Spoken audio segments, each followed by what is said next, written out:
I'd like to make the following statement today on behalf of the 5 European Union members of the Security Council, France, Germany, Poland, Belgium and the United Kingdom, and Italy, the Netherlands and Sweden as former EU members of the Security Council, which demonstrates the continuity of the EU's position on Ukraine. We, as member states of the European Union, fully support the independence, sovereignty and territorial integrity of Ukraine within the internationally recognised borders.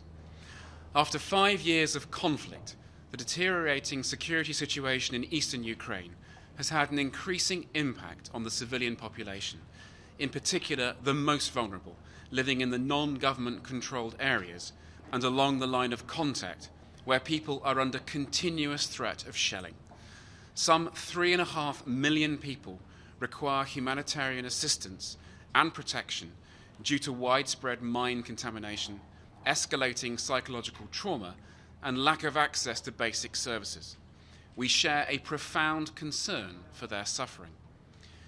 In line with our continued concern regarding the degraded humanitarian situation in eastern Ukraine, we urge all parties to the conflict to re-establish full access for all international humanitarian organisations to the non-government controlled areas, and to allow smooth and speedy delivery of humanitarian assistance in line with humanitarian principles and international humanitarian law.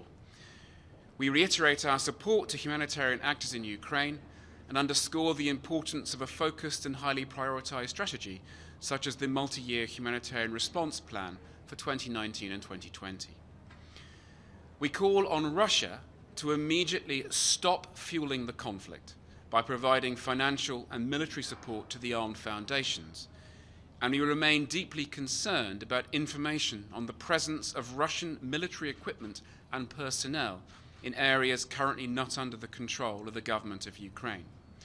We strongly condemn the continued threats and restrictions to the OSCE Special Monitoring Mission, which occur predominantly in areas currently not under the control of the government of Ukraine. The Special Monitoring Mission must have safe, secure, unconditional and unimpeded access throughout Ukraine.